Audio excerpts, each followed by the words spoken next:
सत श्री अकाल। Punjab 10 news TV ते तुहानू जी आया आखदे हाँ। मैं हाँ तुहाडा दोस्त प्रगट सिंह राजियाना। दोस्तों असी प्रोग्राम विचार चर्चा लैके रोज़ तुहाडे सन्मुख होया करांगे। मेरे नाल ने सरदार भुपिंदर सिंह धालीवाल जिहड़े डिप्टी कमांडेंट रिटायर्ड ने BSF विचों ते उन्हां दियां बहुत सारियां पंजाबी माँ बोली दियां किताबां भी आ चुकियां ने जो पंजाबी साहित्य दी झोली पईयां ने और वो जिंदगी दे 72वें साल विच ने। उन्होंने देशों विदेशों दियां बहुत सारियां सैरां कीतियां ने। उन्होंने जिंदगी का तजर्बा जिहड़ा बहुत सारा जिंदगी का तजर्बा है। तो असी विचार चर्चा प्रोग्राम लैके रोज़ उन्होंने तुहाडे रूबरू करते रहा करांगे। सो अज असी पहला एपीसोड लैके हाज़र हाँ तुहाडे सन्मुख कर रहे हैं सरदार भुपिंदर सिंह धालीवाल। असी स्वागत करते हैं धालीवाल साहब विचार चर्चा प्रोग्राम में। बहुत बहुत शुक्रिया जी, बहुत धन्यवाद। और ये खुशकिस्मती है कि मैनू तुसी अपने विचार दर्शन का टाइम दिता, इसलिए मैं बहुत आप तुहाडा आभारी हाँ जी। अज दे विचार चर्चा प्रोग्राम दे विच अज असी 1947 तो लैके 1966 तक का जिहड़ा सफ़र है वो किवें उस समय दे खुदगर्ज लोगों ने सानू दो पार्टां 'च वंड दिता, हिंदुस्तान बना दिता, पाकिस्तान बना दिता। ये सारा वरतारा किवें वापरिया जां इहदे बारे थोड़ी तुसीं किन्नी क समझ रखदे हो, इहदे बारे साडे दर्शकां नाल जरूर अपने विचार साझे करो। हाँ जी, बहुत वधिया क्वेश्चन कीता। साडे लई ये बहुत बड़ा एक दुखात भी रहा वा। पर कहिंदे आ जिस तरह कहिंदे आ कि खूबसूरत चीज़ नूं नज़र जल्दी लग जाती आ। ये एक बहुत गंगा ते सिंध दा मैदान पंजाब जो है बहुत ताकतवर दुनिया का हमेशा सोना दा चिड़िया होने करके इधर लोगों का ध्यान रहा और इन्हूं हमेशा नज़री लगती आ रही आ। हुण नहीं लगी, 47 तो पहलां भी इहदी यही इतिहास आ। आपां सारे जिवें जानते हाँ की ये ते बीतिया, की इन्हें अपने संताप हंडाया अपनी खूबसूरती का, अपनी ताकतवर जमीन का और अपनी उपजाऊ जमीन का होने करके पंजाबियों नूं हज़ारों सालों तो बहुत संताप हटाना पिया। जिमें पिछे मैं अर्ज कर चुकिया कि खूबसूरत चीज़ नूं नज़र लग जाती है। पंजाब की धरती पहलां किसी वक्त 7 दरियावां की धरती सी, जिहदे विच सरस्वती और सिंध दरिया भी शामिल सीगे। उदों बाद समय के करवट लैण नाल यह 5 दरियावां तो घट के 7 दरियावां तो घट के 5 दरियावां च आ गई।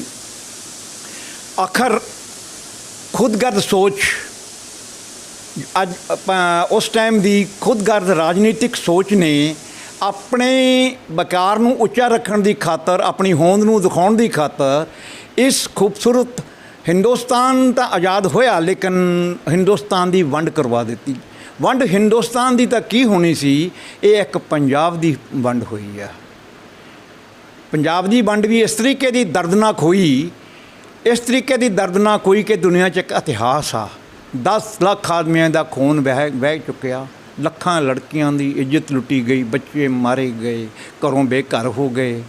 आपस में ही हज़ारों साल दियां जुड़ियां हुई कदरां कीमतां कुछ ही समय लई एक गोरे की कोझी चाल कारण और साड़ी खुद गर्ज नीति कारण, साडे लोग नहीं समझ कारण, गोरे अंग्रेज़ की ब्रिटिश की कोझी नीति कारण पंजाब दे फिर 2 टुकड़े कर दिते गए। 5 तो पंजाब नूं 3 दरियावां की धरती जो साडे अज दे बस च, जो साडे अज दे कब्जे हेठ है पंजाब दा, वो अज 3 दरिया ही रह गए ने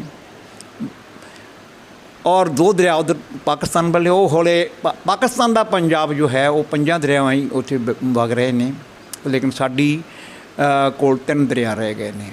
1947 की जो वंड सी ये अंग्रेज़ की पॉलिसी के तहत पहला ही बहुत समा पहला तय हो चुकी सी।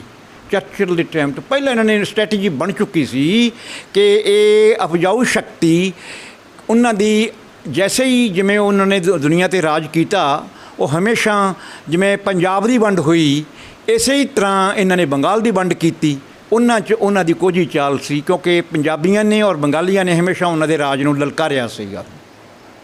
वो एक किस्म का बदला कह दिए जां एक किस्म का पनिशमेंट पंजाब नूं देण दी खातर उन्होंने इन्हां दी वंड कर दी। 10 लाख आदमी नूं खून बह चुकिया। आज़ादी तो बाद ये आज़ादी ये वंड टल सकती सी जे उस टाइम दी पाकिस्तान दी जो नेता से बने ਉਹ ਔਰ ਸਾਡੇ ਅਗਰ ਉਹ ਆਪਣੀ ਈਗੋ ਨੂੰ ਛੱਡ ਦਿੰਦੇ ਔਰ ਕੁਰਸੀ ਦੇ ਲਾਲਚ ਨੂੰ ਛੱਡ ਤਿਆਗ ਦਿੰਦੇ ਔਰ ਲੋਕਾਂ ਦੇ ਇੰਟਰਸਟ ਨੂੰ ਰੱਖ ਲੈਂਦੇ ਤਾਂ ਟਲ ਸਕਦੀ ਸੀ। ਪਰ ਉੱਤੇ ਗੋਰੇ ਦੀ ਚਾਲ ਹੀ ਇਹੋ ਜਿਹੀ ਸੀ ਕਿ ਉਹ ਬੇਵੱਸ ਕਰ ਦਿੱਤੇ ਗਏ ਸੀ। ਉਹ ਉਸ ਚੀਜ਼ ਨੂੰ ਅਹਿਸਾਸ ਨਹੀਂ ਕਰ ਪਾਏ ਸੀ। ਉਹਨਾਂ ਦੀ ਚਾਲਾਂ ਵਿੱਚ ਆ ਚੁੱਕੇ ਸੀ ਸਾਡੀ ਉਸ ਟਾਈਮ ਦੀ ਨੇਤਾਗਿਰੀ। ਚਲੋ ਜਿਸ ਤਰ੍ਹਾਂ ਵੀ ਹੋਇਆ ਸੰਤਾਪ ਉਠਾਇਆ ਪੰਜਾਬ ਤੇ ਦੋਨੋਂ ਪੰਜਾਬ ਰਹਿਣ ਲੱਗੇ। ਆਪਸ ਵਿੱਚ ਕਾਫੀ ਦੁਸ਼ਮਣੀ ਰਹੀ। ਜੋ ਪ੍ਰੈਕਟੀਕਲੀ ਦੇਖਿਆ ਤਾਂ ਪੰਜਾਬ ਦੇ ਦੋਨਾਂ ਵਿੱਚ ਧਰਮ ਆਧਾਰਿਤ, ਕਿਉਂਕਿ ਪਾਕਿਸਤਾਨ ਔਰ ਹਿੰਦੁਸਤਾਨ ਦੀ ਜੋ ਵੰਡ ਸੀ ਉਹ ਨਫ਼ਰਤ ਆਧਾਰਿਤ ਹੋਈ ਸੀ, ਧਰਮ ਆਧਾਰਿਤ ਖੂਨ ਵਹਿਆ ਸੀ। ਉਹ ਨਫ਼ਰਤ ਕਾਫੀ ਦੇਰ ਤੱਕ ਚੱਲਦੀ ਆ ਰਹੀ ਆ, ਅੱਜ ਕੁਛ ਘਟ ਗਈ ਹੈ। ਉਹ ਨਫ਼ਰਤ ਪੰਜਾਬ ਦੋਨਾਂ 'ਚ ਬਹੁਤ ਜ਼ਿਆਦਾ ਸੀ। ਆਪਸ ਵਿੱਚ ਲੋਕ ਇੱਕ ਦੂਜੇ ਤੋਂ ਬਹੁਤ ਦੂਰ ਜਾ ਚੁੱਕੇ ਸਨ। ਅਤੇ ਚਲੋ ਐਨੀ ਹੋ ਜੋ ਵੀ ਰਿਹਾ, ਲੋਕਾਂ ਨੇ ਫਿਰ ਵੀ ਸੰਜਮ ਤੋਂ ਕੰਮ ਲਿਆ। ਪੰਜਾਬ ਦੇ ਵਿੱਚ ਆ ਕੇ ਇੱਧਰਲੇ ਪੰਜਾਬ ਵਿੱਚ, ਇੰਡੀਆ ਵਾਲੇ ਪੰਜਾਬ ਵਿੱਚ, ਚੜ੍ਹਦੇ ਪੰਜਾਬ ਵੱਲ ਆ ਕੇ ਰਾਜਨੀਤੀ ਕਿਸ ਤਰ੍ਹਾਂ ਦੀ ਹੋਈ ਕਿ ਉਸ ਟਾਈਮ ਵੰਡ ਸਮੇਂ ਸਿੱਖਾਂ ਨੂੰ ਕਾਫੀ ਵਾਅਦੇ ਕੀਤੇ ਗਏ ਹਿੰਦੁਸਤਾਨ ਦੀ ਰਾਜਨੀਤੀ ਨੇ ਕਿ ਸਿੱਖਾਂ ਮੂਹਰੇ ਦੋ ਚੁਆਇਸ ਸੀ, ਜਾਂ ਪਾਕਿਸਤਾਨ 'ਚ ਰਹਿੰਦੇ ਜਾਂ ਇੰਡੀਆ 'ਚ ਆਉਂਦੇ। ਲੇਕਿਨ ਸਿੱਖ ਲੀਡਰਸ਼ਿਪ ਨੇ ਕੁਝ ਆਪਣੇ ਆਧਾਰ 'ਤੇ ਉਹਨਾਂ ਨੂੰ ਜਿਸ ਤਰ੍ਹਾਂ ਉਸ ਟਾਈਮ ਠੀਕ ਲੱਗਿਆ, ਉਹਨਾਂ ਨੇ ਹਿੰਦੁਸਤਾਨ ਨਾਲ ਵਿੱਚ ਰਹਿਣਾ ਠੀਕ ਸਮਝਿਆ। ਉਹਨਾਂ ਦੀ ਉਸ ਟਾਈਮ ਦੀ ਆਪਣੀ ਸੂਝ-ਬੂਝ ਸੀ, ਇਹਦੇ 'ਤੇ ਕੋਈ ਕਿੰਤੂ ਪਰੰਤੂ ਕਰਨਾ ਠੀਕ ਨਹੀਂ ਹੈ।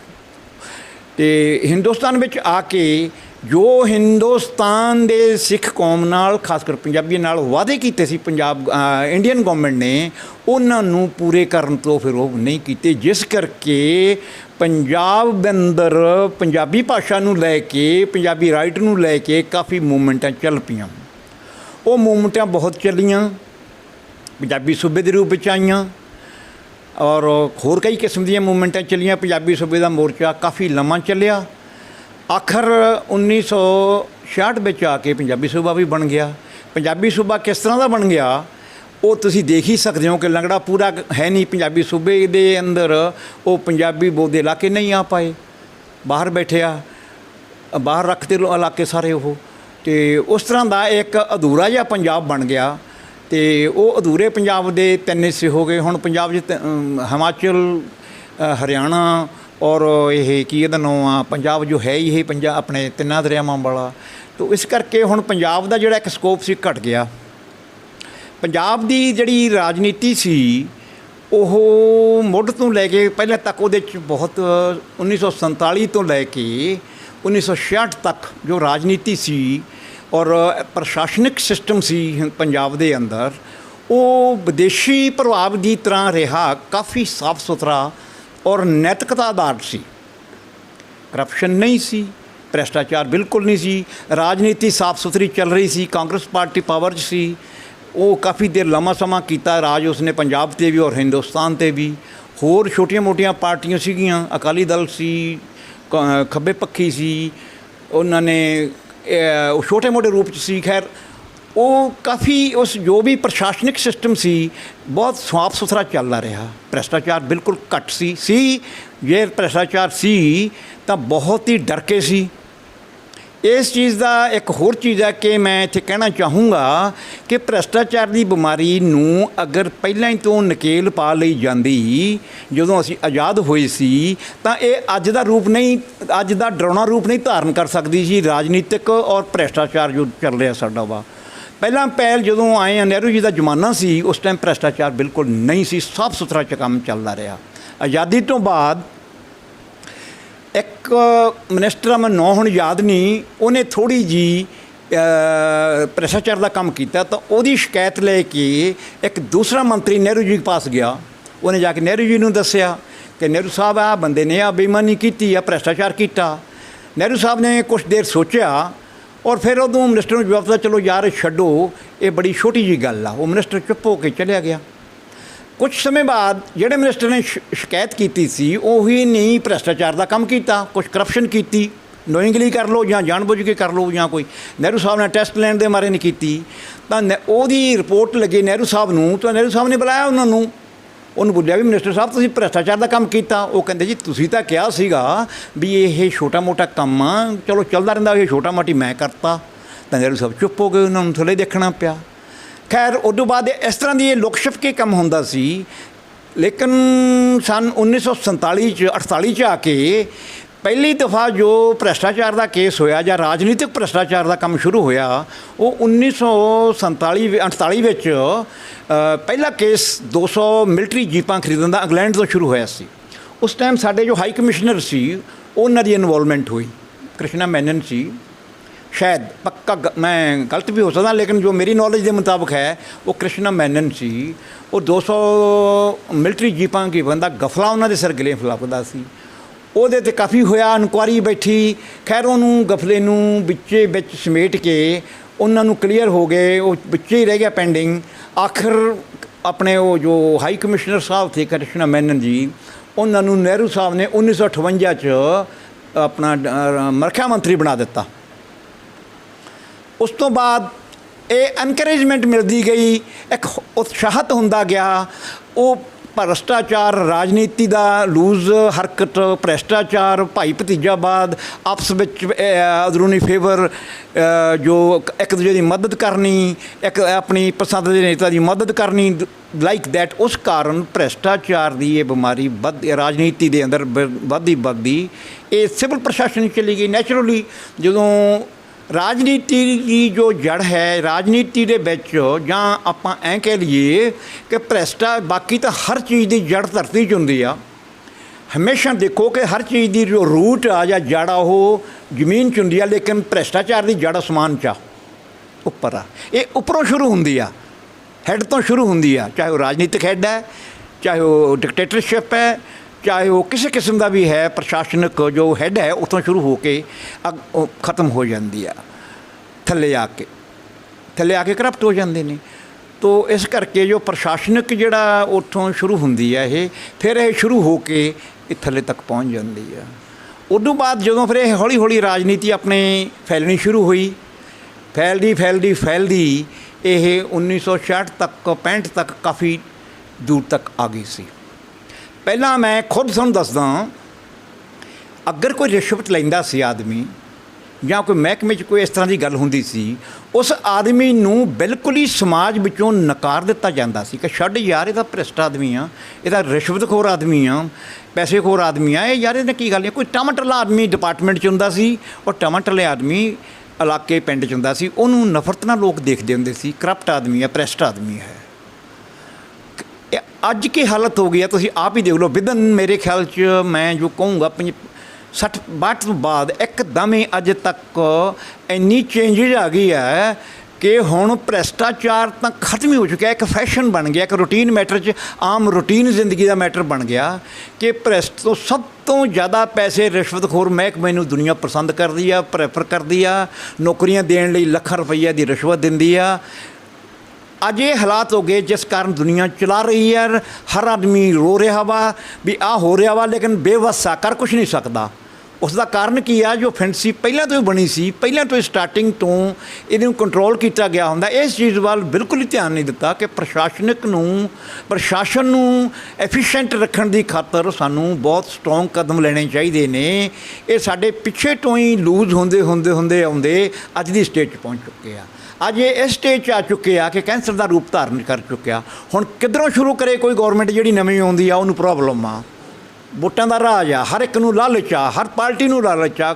ਕੋਈ ਕਿਸੇ ਨੂੰ ਕਹਿ ਨਹੀਂ ਸਕਦਾ ਵੀ ਮੈਂ ਵੋਟ ਬੈਂਕ ਮੇਰਾ ਖਰਾਬ ਨਾ ਹੋ ਜਾਵੇ। ਵੋਟ ਬੈਂਕ ਨੂੰ ਬਚਾਉਣ ਦੀ ਖਾਤਰ ਉਹ ਜੋ ਸਿਸਟਮ ਚਾਹੇ ਕਰਪਟ ਆ ਚਾਹੇ ਹੋਨੈਸਟ ਆ, ਉਹਨੂੰ ਚਾਲੂ ਰੱਖ ਕੇ ਆਪਣੀ ਪੋਜੀਸ਼ਨ ਕਾਇਮ ਰੱਖਣਾ ਚਾਹੁੰਦੀ ਆ। ਗੌਰਮੈਂਟ ਦੀ ਵੀ ਪ੍ਰੋਬਲਮ ਆ, ਪੋਲੀਟੀਕਲ ਪਾਰਟੀ ਦੀ ਵੀ ਪ੍ਰੋਬਲਮ ਆ, ਲੋਕਾਂ ਦੀ ਵੀ ਪ੍ਰੋਬਲਮ ਆ। ਹੁਣ ਇਸ ਚੀਜ਼ ਦਾ ਇੱਕ ਹੀ ਇਲਾਜ ਹੈ ਕਿ ਗੌਰਮੈਂਟ ਅੱਜ ਦੇ ਭ੍ਰਿਸ਼ਟਾਚਾਰ ਨੂੰ ਖਤਮ ਕਰਨ ਲਈ ਸਾਨੂੰ ਲੋਕ ਜਾਗਰਤੀ ਦੀ ਬਹੁਤ ਜ਼ਰੂਰਤ ਹੈ। ਲੋਕ ਜਾਗਰਤੀ ਦੀ ਬਹੁਤ ਜ਼ਰੂਰਤ ਹੈ। ਸਾਨੂੰ ਬਹੁਤ ਜ਼ਿੰਮੇਵਾਰ ਨਾਗਰਿਕ ਹੋ ਕੇ ਆਪਣੀ ਵੋਟ ਦਾ ਐਕਸਰਸਾਈਜ਼ ਕਰਕੇ ਉਸ ਤਰ੍ਹਾਂ ਦਾ ਸਰਕਾਰ ਆਪਣੇ ਨੁਮਾਇੰਦੇ ਲਿਆਉਣੇ ਚਾਹੀਦੇ ਆ ਜੋ ਤੁਹਾਡੀ ਗੱਲ ਕਰ ਸਕਣ ਔਰ ਸਾਫ਼ ਸੁਥਰੇ ਹੋਣ ਔਰ ਤੁਹਾਡੀ ਬਾਂਹ ਫੜ ਸਕਣ। ਔਰ ਜਿਸ ਤਰ੍ਹਾਂ ਦੇ ਲਿਆਓਗੇ, ਜਿਵੇਂ ਕਹਿੰਦੇ ਆ ਕਿ ਜਿਹੋ ਜਿਹਾ ਬੀਜੋਗੇ ਉਹ ਜਿਹਾ ਵੱਢੋਗੇ, ਜਿਸ ਤਰ੍ਹਾਂ ਦੀ ਅਸੀਂ ਜਿਵੇਂ ਲੋਕ ਜਿਹੜੇ ਸਾਡੇ ਲੋਕ ਨੇ ਇਹ ਹੀ ਰਾਜਨੀਤੀ ਨੇਤਾ ਦੇ ਜਨਮਦਾਤੇ ਨੇ। ਲੋਕ ਸਰਕਾਰ ਦੇ ਆਪਣੇ ਪੈਦਾ ਕਰਨ ਵਾਲੇ ਮਾਤਾ ਦਾ ਕੰਮ ਕਰਦੇ ਨੇ। ਇੱਕ ਮਾਂ ਦਾ ਕੰਮ ਕਰ ਰਹੇ ਨੇ ਲੋਕ। ਸਰਕਾਰ ਦੀ ਮਾਂ ਹੈ ਉਹ, ਜੋ ਸਰਕਾਰ ਨੂੰ ਜਨਮ ਦਿੰਦੀ ਆ, ਉਸ ਤਰ੍ਹਾਂ ਦਾ ਹੀ ਕੰਮ ਹੈ। ਤਾਂ ਮਿੱਤਰੋ, ਜਿਸ ਤਰ੍ਹਾਂ ਦੇ ਅਸੀਂ ਚੁਣਾਂਗੇ ਬੰਦੇ, ਉਹੋ ਜਿਹਿਆਂ ਦੇ ਸਾਨੂੰ ਫਲ ਮਿਲਦਾ ਵਾ। ਹੁਣ ਮੈਂ ਇਹਦੇ ਚੀਜ਼ 'ਚ ਕਹਿਣਾ ਇੱਥੇ ਚਾਹੂੰਗਾ ਹੀ, ਚਲੋ ਖੈਰ ਚਾਹੇ ਬੁਰਾ ਵੀ ਲੱਗ ਸਕਦਾ, ਕਿ ਜਦੋਂ ਰਾਜਨੀਤੀਵਾਨ ਆ ਕੇ ਸਾਤੋਂ ਆ ਕੇ ਇਲੈਕਸ਼ਨ ਦੀਆਂ ਕਾਰਵਾਈ ਹੁੰਦੀਆਂ ਨੇ, ਪੈਸਾ ਸਿੱਟਿਆ ਜਾਂਦਾ ਵਾ, ਨਸ਼ਾ ਵੰਡਿਆ ਜਾਂਦਾ ਵਾ, ਲੋਕ ਉਹਨੂੰ ਜੇ ਐਕਸੈਪਟ ਕਰਦੇ ਨੇ, ਉਹ ਵੋਟਾਂ ਜਿੱਤਦੇ ਨੇ, ਆਪਣੇ ਇਲੈਕਸ਼ਨ ਜਿੱਤਦੇ ਨੇ, ਪਦਵੀਆਂ ਸਰਕਾਰਾਂ ਬਣਾਉਂਦੇ ਨੇ, ਉਹਨਾਂ ਨੂੰ ਵੀ ਅਹਿਸਾਸ ਹੋ ਜਾਂਦਾ ਸਾਂਸ ਬਣ ਕੇ ਵੀ ਅਸੀਂ ਤਾਂ ਲੋਕਾਂ ਨੂੰ ਪੈਸੇ ਦੇ ਕੇ ਵੋਟਾਂ ਲਈਆਂ ਹੋਈਆਂ, ਹੁਣ ਆਪਦੀ ਮਨਮਰਜ਼ੀ ਕਰੋ, ਕਰੀ ਜਾਣ। ਐਜੀਟੇਸ਼ਨ ਕੋ ਸੁਣਦਾ ਨਹੀਂ। ਇਹੀ ਕਾਰਨ ਆ ਕਿ ਸਾਡੇ ਐਜੀਟੇਸ਼ਨ ਦਾ ਅਤੇ ਸਾਡੇ ਕੋਈ ਵੀ ਪ੍ਰੋਟੈਸਟ ਦਾ, ਧਰਨੇ ਦਾ ਅਸਰ ਕਿਉਂ ਨਹੀਂ ਹੋ ਰਿਹਾ, ਜਲਦੀ ਅਸਰ ਕਿਉਂ ਨਹੀਂ ਹੋ ਰਿਹਾ। ਉਹਨਾਂ ਨੂੰ ਪਤਾ ਕਿ ਇਹ ਲੋਕ ਬਹੁਤ ਜਲਦੀ ਸਾਡੀਆਂ ਮਾੜੇ ਕੰਮ ਜਾਂ ਚੰਗੇ ਕੰਮਾਂ ਨੂੰ ਲੋਕ ਭੁੱਲ ਜਾਂਦੇ ਨੇ, ਅਤੇ ਇਸ ਕਰਕੇ ਨੇੜੇ ਆ ਕੇ ਜੋ ਵੀ ਕਾਰਵਾਈਆਂ ਕਰਦੇ ਆ ਉਹ ਤੁਹਾਡੀਆਂ ਵੋਟਾਂ ਖਰੀਦ ਲੈਂਦੇ ਆ, ਅਤੇ ਸਾਨੂੰ ਅਸਰ ਪੈ ਜਾਂਦਾ ਇਹ ਚੀਜ਼ ਦਾ। ਅਤੇ ਇਸ ਕਰਕੇ ਜਦੋਂ ਆਦਮੀ ਨੂੰ ਜਿਸ ਤਰ੍ਹਾਂ ਦੇ ਕਹਿੰਦੇ ਹੁੰਦੇ ਆ, ਪਹਿਲੇ ਜ਼ਮਾਨੇ 'ਚ ਕਿੰਨਾ ਸੋਚ ਚੰਗੀ ਸੀ।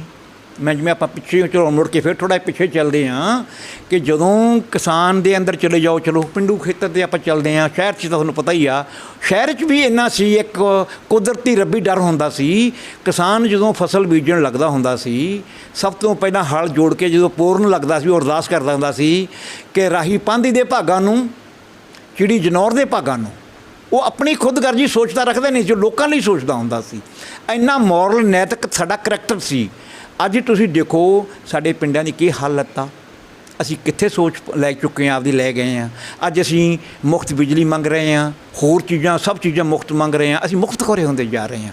ਮੁਫਤਖੋਰਾ ਹੋਣਾ ਬਹੁਤ ਖਤਰਨਾਕ ਗੱਲ ਆ। ਜਿਸ ਰਾਸ਼ਟਰ ਨੂੰ, ਜਿਸ ਕੌਮ ਨੂੰ, ਜਿਸ ਆਦਮੀ ਨੂੰ ਕਮਜ਼ੋਰ ਕਰਨਾ ਹੋ, ਉਹਨੂੰ ਮੁਫਤਖੋਰ ਬਣਾ ਦਿੱਤਾ ਜਾਵੇ, ਕੰਮ ਕਰਨਾ ਛੱਡ ਜਾਊਗਾ। ਹੁਣ ਸਾਡੇ 'ਤੇ ਕੀ ਪ੍ਰਭਾਵ ਪੈ ਰਿਹਾ ਅਸੀਂ ਅੱਖੀਂ ਦੇਖ ਸਕਦੇ ਹਾਂ। ਬਾਹਰ ਦੀਆਂ ਉਦਾਹਰਨਾਂ ਲੈ ਸਕਦੇ ਹਾਂ। ਕੈਨੇਡਾ ਚਲਾ ਜਾਓ, ਆਪਣਾ ਪੰਜਾਬ ਬਹੁਤ ਕੈਨੇਡਾ ਬੈਠਾ, ਉੱਥੇ ਰੈਂਡ ਇੰਡੀਅਨਜ਼ ਨੇ। ਉਹ ਕੀ ਆ, ਅਸਲੀ ਮਾਲਕ ਨੇ ਕੈਨੇਡਾ ਦੇ, ਪਰ ਉਹਨਾਂ ਨੂੰ ਖੁੱਡੇ ਲੈਣ ਲਾਤਾ ਮੁਫਤ ਸਹੂਲਤਾਂ ਦੇ ਕੇ। ਉਹਨਾਂ ਨੂੰ ਆਪਣੇ ਸਮਾਜ 'ਚੋਂ, ਆਪਣੇ ਰਾਸ਼ਟਰ 'ਚੋਂ ਆਊਟ ਕਰਕੇ ਗੋਰੀ ਕੌਮ ਆ ਕੇ ਬੈਠ ਗਈ। ਇਹੀ ਹਾਲਤ ਆਸਟ੍ਰੇਲੀਆ ਚਲੇ ਜਾਓ, ਉੱਥੋਂ ਦੇ ਅਸਲੀ ਵਸਿੰਦੇ ਨੇ ਐਬੋਰੀਜਨਲਸ। ਉਹਨਾਂ ਨੂੰ ਗੋਰਿਆਂ ਨੇ, ਇੰਗਲੈਂਡ ਦੇ ਨੇ ਖੁੱਡੇ ਲੈਣ ਲਾ ਕੇ ਸਹੂਲਤਾਂ ਦਿੱਤੀਆਂ, ਆਇਸ਼ਾਂ ਕਰਦੇ ਆ। ਉਹਨੂੰ ਚੇਤੇ ਵੀ ਨਹੀਂ ਕਿ ਮੇਰਾ ਰਾਸ਼ਟਰ ਸਾਡਾ ਆਸਟ੍ਰੇਲੀਆ ਸਾਡਾ ਰਾਸ਼ਟਰ ਆ। ਤਾਂ ਇਹ ਚੀਜ਼ ਆ ਕਿ ਜਿਸ ਕੌਮ 'ਚ, ਜਿਸ ਰਾਸ਼ਟਰ 'ਚ ਇੱਕ ਮੁਫਤਖੋਰੀ ਦੀ ਸੋਚ ਆ ਜਾਏ, ਉਹ ਬਹੁਤ ਘਾਤਕ ਹੁੰਦੀ ਆ। ਇਹ ਸਾਨੂੰ ਅਵੋਇਡ ਕਰਨੀ ਚਾਹੀਦੀ ਆ। ਸੋ ਦਰਸ਼ਕੋ, ਅੱਜ ਦੇ ਵਿਚਾਰ ਚਰਚਾ ਵਿੱਚ ਇੰਨਾ ਹੀ। ਅਸੀਂ 1947 ਤੋਂ ਲੈ ਕੇ 1966 ਤੱਕ ਦਾ ਵਰਣਨ ਸਰਦਾਰ ਭੁਪਿੰਦਰ ਸਿੰਘ ਜੀ ਦੇ ਸ਼ਬਦਾਂ ਰਾਹੀਂ ਤੁਸੀਂ ਸੁਣ ਸਕੇ ਆ, ਤੁਸੀਂ ਦੇਖ ਸਕੇ ਆ ਕਿਵੇਂ ਉਹਨਾਂ ਨੇ ਇਹਦਾ ਵਿਸਥਾਰ ਨਾਲ ਤੁਹਾਨੂੰ ਜਾਣਕਾਰੀ ਦਿੱਤੀ ਹੈ। ਅਤੇ ਨਾਲ ਨਾਲ ਇੱਕ ਇਹ ਵੀ ਜਾਣਕਾਰੀ ਦਿੱਤੀ ਹੈ ਕਿ ਭ੍ਰਿਸ਼ਟ ਜਿਹੜੇ ਲੋਕ ਹੈ, ਜਦੋਂ ਪਹਿਲਾ ਸਮਾਂ ਸੀ, ਉਹ ਕਿਵੇਂ ਜਿਹੜੇ ਸਮਾਜ 'ਚੋਂ ਦਰਕਾਰੇ ਜਾਂਦੇ ਸੀਗੇ, ਪਰ ਅੱਜ ਦਾ ਜਿਹੜਾ ਇੱਕ ਫੈਸ਼ਨ ਬਣ ਗਿਆ ਭ੍ਰਿਸ਼ਟ ਲੋਕਾਂ ਦੇ ਨੇੜੇ ਜਾਣ ਦਾ। ਅਤੇ ਬਹੁਤੇ ਲੋਕ ਜਿਹੜੇ ਭ੍ਰਿਸ਼ਟ ਹੋ ਚੁੱਕੇ ਨੇ, ਚਾਹੇ ਰਾਜਨੀਤੀਵਾਨ ਹੋਣ, ਚਾਹੇ ਉਹ ਪ੍ਰਸ਼ਾਸਨਿਕ ਹੋਣ, ਚਾਹੇ ਹੋਰ ਲੋਕ ਹੋਣ। ਅਤੇ ਕਿਤੇ ਨਾ ਕਿਤੇ ਅਸੀਂ ਲੋਕ ਵੀ ਇਸ ਗੱਲ ਦੇ ਵਿੱਚ ਜ਼ਿੰਮੇਵਾਰ ਹਾਂ। ਅਗਲਾ ਫੇਰ ਐਪੀਸੋਡ ਲੈ ਕੇ ਹਾਜ਼ਰ ਹੋਵਾਂਗੇ। ਤਦ ਤੱਕ ਲਈ ਮੈਨੂੰ ਜਾਣੀ ਕਿ ਪ੍ਰਗਟ ਸਿੰਘ ਰਾਜਿਆਣਾ ਅਤੇ ਸਰਦਾਰ ਭੁਪਿੰਦਰ ਸਿੰਘ ਜੀ ਧਾਲੀਵਾਲ ਸਾਹਿਬ ਨੂੰ ਦਿਓ ਇਜਾਜ਼ਤ। ਅਗਲੇ ਫੇਰ ਐਪੀਸੋਡ ਨਾਲ ਮਿਲਾਂਗੇ। ਧੰਨਵਾਦ।